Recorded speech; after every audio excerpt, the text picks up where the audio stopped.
नमस्कार। MG अध्ययन point YouTube channel पर आपका हार्दिक अभिनंदन है। दोस्तों, आज हम भारतीय संविधान के आर्टिकल 19 की एक कंसेप्ट के बारे में यहाँ पर बात करेंगे। आज हम बात करेंगे अभिव्यक्ति की आज़ादी की और वर्तमान परिदृश्य में अभिव्यक्ति की आज़ादी को किस प्रकार से डेमोक्रेसी के द्वारा गोटा जा रहा है, इसके बारे में हम आज आपके बीच में चर्चा करने के लिए आए हैं। दोस्तों, यह आप एक स्लाइड देख रहे हो, यहाँ पर है लोकतंत्र और मीडिया। एक तरफ जहां हम बात करते हैं जनता के हितों की, एक तरफ जनता अपनी सरकार को चुनती है और वह सरकार जब मीडिया उनकी आलोचना करता है जनहितैषी नीतियों के खिलाफ, तो वही सरकार उस मीडिया को जेल में डलवा देती है, उसको घर से उठा लेती है। डेमोक्रेसी की यही संकल्पना आज राष्ट्रवाद को कमजोर करने का प्रयास कर रही है। आज यही संकल्पना दोस्तों लोकतंत्र को दबाने का प्रयास कर रही है। आज यही संकल्पना दोस्तों सरकार अपने विरुद्ध किसी भी प्रकार की आवाज को दबाने के लिए गिरफ्तारी को अपना एक माध्यम बना चुकी है। अगर हम बात करेंगे या हम इस पर बात करते हैं, उससे पहले हम बात करें कि भारत के संविधान के अनुच्छेद 19 के तहत मीडिया को वाक व अभिव्यक्ति की स्वतंत्रता प्रदान की गई है। यहाँ वाक व अभिव्यक्ति की स्वतंत्रता का अभिप्राय यह है कि मीडिया स्वतंत्र रूप से सरकार की नीतियों की आलोचना कर सकता है, सरकार की नीतियों की प्रशंसा कर सकता है, सरकार को उसकी कमियों के बारे में बता सकता है। क्योंकि दोस्तों मीडिया लोकतंत्र का चौथा स्तंभ होता है और वहां पर वह अपनी जिम्मेदारी को निर्वहन करते हुए इस बात को देखता है कि लोकतंत्र के अंदर जनता ने जिस सरकार का गठन किया है, जिस सरकार को जनता ने चुना है, जिस सरकार को जनता ने शासन की भागडोर सौंपी है, क्या वह सरकार जनता के लिए काम कर रही है? क्या वह सरकार जनता के हितों के लिए काम कर रही है? वहां पर इस बात का उल्लेख किया गया है। दोस्तों, मीडिया न केवल संचार का एक साधन है, ये जनमत का निर्माता है, परिवर्तन का वाक है। क्योंकि जब मीडिया आवाज को उठाता है कि इस क्षेत्र के अंदर इस समस्या का सामना करना पड़ रहा है, तो वैसी परिस्थितियों में डेमोक्रेसी में जो चौथा स्तंभ है, यहां पर देखो हमें 4 स्तंभ की बात की है, लेजिस्लेचर, एग्जीक्यूटिव, जुडिशियरी और फ्री मीडिया। फ्री मीडिया देखता है कि क्या सरकार अपने वादों के अनुरूप जा रही है। अगर नहीं जा रही है तो वह जनता में परिवर्तन के लिए अपनी बात को रखता है, सरकार को आलोचित करता है और जनता को बताता है कि आपके खिलाफ, आपके लिए काम नहीं कर रहे हैं। मीडिया यहां पर यह काम करता है। मीडिया नागरिक अधिकारों की तरफदारी करता है। जब किसी व्यक्ति को सरकार उठा लेती है, जब किसी व्यक्ति के हितों की अवहेलना सरकार करने लग जाती है, जब सरकार पुलिस प्रशासन का प्रयोग करके अर्णब गोस्वामी जैसे पत्रकार को अपने घर से उठवा लेती है, वैसी परिस्थितियों में मीडिया की नैतिक जिम्मेदारी बढ़ जाती है कि ऐसी सरकारों को, ऐसी तानाशाही सरकार, उस सोनिया सेना, शिवसेना की सरकार जो लोकतंत्र के लिए हमेशा बोलती थी हम डेमोक्रेसी की बात करते हैं, हमें अभिव्यक्ति की आजादी चाहिए, आज इनकी अभिव्यक्ति की आजादी खोखली साबित हो रही है। दोस्तों, ये वही लोग हैं जो जेएनयू में भारत माता के खिलाफ नारे लगाने वाले लोगों को व्यक्ति की आजादी का हवाला देकर रोकते थे। ये वही लोग हैं जो भारत तेरे टुकड़े होंगे जैसे नारे लगाने वाले कन्हैया कुमार को यह कहकर सपोर्ट करते थे कि अभिव्यक्ति की आजादी है, भारत में बोलने का अधिकार है, मगर इनकी सरकारों के अंदर अभिव्यक्ति की आजादी का गला घोट दिया जा रहा है। अभिव्यक्ति की आजादी का पालन करने वाले पत्रकार अर्णब गोस्वामी को ये लोग उठा लेते हैं। अभिव्यक्ति की आजादी के पालन करने वाली कंगना रनौत जब कोई बात सरकार के खिलाफ करती है तो उसके ऑफिस को उड़ा देती है और उसी शिवसेना का एक सांसद उसको घटिया कह देता है, हरामखोर कह देता है, और उसी शिवसेना की सरकार में एक मंत्री, एक संवैधानिक पद पर बैठा हुआ व्यक्ति बोलता है कि महाराष्ट्र के खिलाफ अगर कोई कुछ बोलेगा तो उसकी टांगे काट लेंगे। दोस्तों, सपोज कीजिए, सोचिए अगर ऐसी सरकारें, ऐसी तानाशाही सरकारें, ऐसी हिटलर की संतानों वाली सरकारें इस देश का शासन के अंदर आ जाए तो क्या इस देश का लोकतंत्र बच सकता है? क्या इस देश की लोकतंत्र में रहने वाले जनता के हितों की पालना की जा सकती है? क्या इस देश के रहने वाले प्रत्येक नागरिक को बोलने के अधिकार का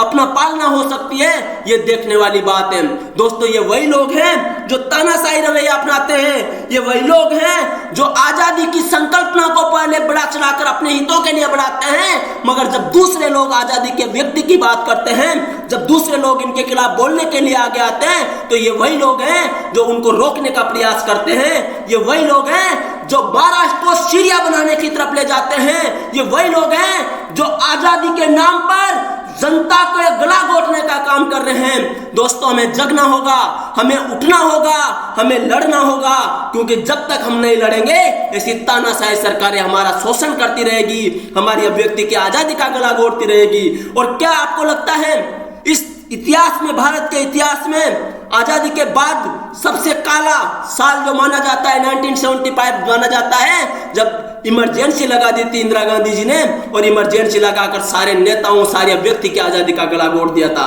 क्या आज महाराष्ट्र में उसका प्रतिरूप देखने को नहीं मिल रहा है? क्या आज महाराष्ट्र के वही लोग, वही कांग्रेसी लोग जो जेएनयू में जाकर भारत टुकड़े होंगे जैसे नारे लगवाते थे, वही लोग जो एनआरसी सीए के खिलाफ शाहीन बाग में प्रदर्शन को बढ़ावा देते थे, ये वही लोग हैं दोस्तों जो दंगे करवाते हैं। ये वही लोग हैं दोस्तों जो इस देश की माटी की, इस देश की एकता की, इस देश की अखंडता का विखंडन करने का काम करते हैं। दोस्तों, हाथरस के मामले में ये लोग झोला पहन के निकल जाते हैं, वहां जाते हैं और उसको एक तरह से सरकार विरोधी माहौल पैदा करने का काम करते हैं। मगर फरीदाबाद में एक लड़की का, एक मुसलमान लड़के के द्वारा हत्या कर दी जाती है, इसलिए कि वह उससे निकाह नहीं करना चाहती थी, इसलिए कि वह इस्लाम धर्म कबूल नहीं करना चाहती थी। इन लोगों के मुंह से आवाज तक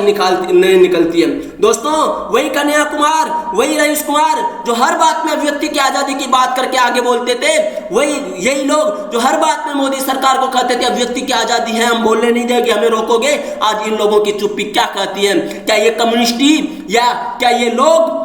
लोग भारत को चाइना बनाना चाहते हैं? क्या ये लोग भारत जो पौराणिक समय से अपनी अखंडता, अपनी विशिष्टता, अपनी संस्कृति के लिए जाना जाता था, आज क्या उस संस्कृति के लिए, उस संस्कृति को तोड़ने का काम करेंगे? हम भारत के 125 करोड़ लोग एक हैं, हम इनको मजा सिखाएंगे, चाहे लोकतंत्र से सिखाना पड़े, चाहे आंदोलनों से सिखाना पड़े, चाहे क्रांति के माध्यम से सिखाना पड़े, मगर हम अपनी राष्ट्र की एकता, राष्ट्र की अखंडता पर कभी आंच नहीं आने देंगे। अगर कोई भारत की एकता और अखंडता पर आंच लाने की बात करेगा, अगर कोई भारत तेरे टुकड़े होने के नारे लगाएगा, अगर कोई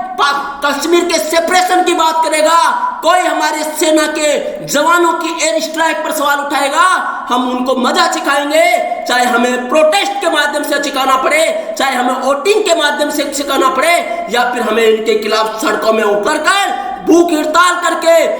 आंदोलन करके सिखाना पड़े, हम सिखाएंगे। क्योंकि दोस्तों, क्योंकि अभिव्यक्ति की आजादी की हम कहते हैं मानिए, हम कहते हैं संविधान की पालना कीजिए। क्योंकि दोस्तों, यही वो दोगले लोग हैं, यही वो हरामखोर लोग हैं जो बात करते हैं संविधान की, जो बात करते हैं संविधानवाद की, मगर सबसे ज्यादा अगर कोई संविधान और संविधानवाद का विखंडन करता है तो यही लोग करते हैं, सबसे ज्यादा उसको वायलेशन करता है तो यही लोग करते हैं। इसलिए आप सबसे निवेदन है, अपनी आवाज को उठाइए, बोलिए। ये वक्त है इस देश की सभ्यता को बचाने का, ये वक्त है इस देश रूपी परिवार के संपूर्ण संपन्न लोगों को एक साथ रखने का। और मुझे आशा है, पूरा भरोसा है, विश्वास है, हम सब मिलकर इस तानाशाही, इस सोनिया सरकार, सोनिया सेना, इस उद्धव सेना, इन सबको मजा सिखाएंगे और अर्नब को जल्दी ही रिहा मिलेगी। हम ये बात नहीं करें कि अर्नब क्या कहता है, वो चाहे सरकार की आलोचना करे, मगर उसके अनुच्छेदों जो संविधान के मौलिक अधिकारों का हिस्सा है,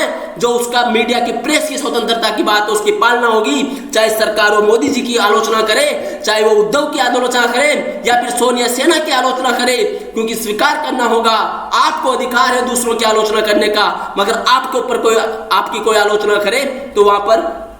ये मतलब आपकी कोई आलोचना करे तो फिर आप उस चीज को दबाने का प्रयास करोगे। तो इसलिए दोस्तों, मैं आपसे कहना चाह रहा हूं कि अभिव्यक्ति आजादी को ये लोग केवल नारा बनाते हैं, इन्होंने अपनी एक गैंग बना लेती है, ये अपने आप को इंटेलेक्चुअल कहते हैं, ये अपने आप को अर्बन नस्ली मानने लग गए हैं, क्योंकि इन लोगों का काम ये है, क्योंकि इनको सत्ता चाहिए, इनको सत्ता मिल नहीं रही है, जनता इनको उस पोजीशन पे नहीं बिठा रही है, ये पागल हो गए हैं और इसके लिए ये किसी भी प्रकार के साम दाम दंड भेद को अपनाने की बात करते हैं, इसके लिए चाहे ये भारत के टुकड़े ही क्यों ना कर दे, चाहे ये भारत के एयर स्ट्राइक पर क्वेश्चन मार्क ही क्यों ना लगा दे, चाहे इसके लिए ये भारत की आजादी को